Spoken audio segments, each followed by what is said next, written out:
Hi everybody, tis I want to talk about reconciliation when it comes to breakups, parental estrangement, primarily when your adult sons and daughters cut ties. And I'm going to tell you about my experience and hoping this helps someone else. My oldest daughter left like a thief in the night when she was about 19. I came home one day and her room was empty, and that was that. My youngest daughter was still at home. Youngest daughter said that she had no idea my oldest was moving out, but admitted after a little while that she knew that she had helped her move out.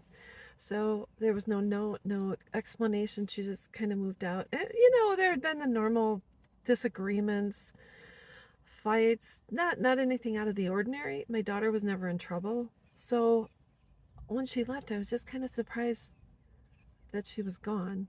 And then she came back after about 6 months. And I said, well, why did you leave? And we got into this big, huge blow up at this restaurant. And she stormed out and left. And I said, oh my goodness. And I didn't get a response. I think she wanted to come back and basically wipe the slate clean and not have her feet held to the fire. And so that's kind of what happened. So she blew up and left. Then the youngest one estranged by the time she was 19. And that was it. And then about 4 years after that whole situation, my oldest comes back. And I said, why did you leave? And she said, well, I'm sorry, and it won't happen again. And she had left because I yelled, and they were afraid of me. And I said, well, I'm sorry I yelled. I had to raise you two on my own, and I was trying to do my best, and there were times I got frustrated. And so everything was fine. We hugged, made up, and lived together again. And then we just started to, I started to I just started to notice a little bit of crumbling in the relationship. We had just signed another lease and had been there for a while, and she was into the LGBT lifestyle, which is fine. She had a lot of friends, and I said, "Is there anything else we can talk about?" And she blew up at me, and she said I was the reason why she didn't want to live anymore, and that she was depressed. I said, I'm sorry. I apologize. And I never would ever want to make you feel like you wouldn't want to live anymore. So that happened. And she up and estranged again. And I thought, here she goes again. Even after she promised not to leave me again and we had smoothed things out, um, that was tough. I wasn't prepared for it the second time. I really wasn't. What I noticed when she came back is she said, don't tell anyone. Don't tell her dad, my ex-husband, or her sister, my second daughter, that we've reconciled. It was a rule that I not discuss it or make it public. So it's not like I could go on Facebook and post pictures of us and things like that. I kept my profile private for the most part. So I said, okay. So I just noticed she wanted to control the narrative of the reconciliation and wanted me to play by her rules and do it her way. And I couldn't tell everyone that I was excited my daughter was back, except if they were friends, but I couldn't tell anyone that was anti our relationship that had supported her breaking up with me. So that's what I noticed happened. She left the second time. By that time, I had gotten her a vehicle, and she took off with a vehicle that had at that time, probably $12,000 balance.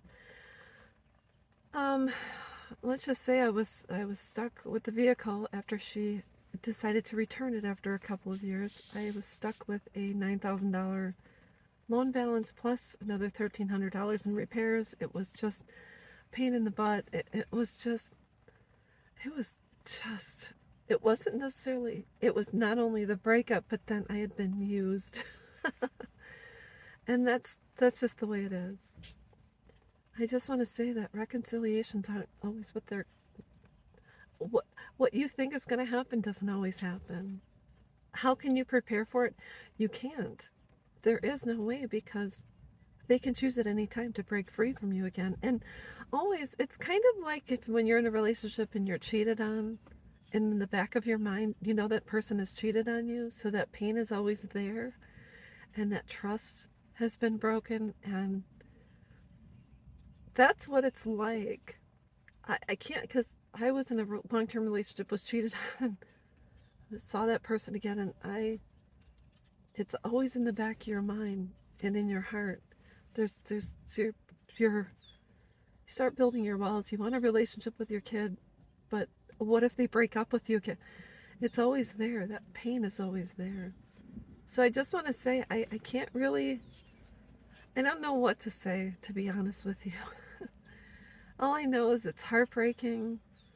Would I open myself up to it again? Now that I have a husband and I have a whole new life, as long as I have my husband by my side, I would be open to sitting down and having a conversation. But opening my front door and rolling out the welcome mat, oh, I would say that I would have to sit down and go to a therapist. We'd have to do a lot of external work. We'd have to dig deep before I would feel comfortable letting my guard down, because I really don't think, regardless of how much you miss your grown sons and daughters, I think after you've been burned, that skin, that burn will always be on your heart. Even though, you have when someone gets burned and then you have that scar from it and the skin is never the same, that's what happens to your heart. So protect your heart.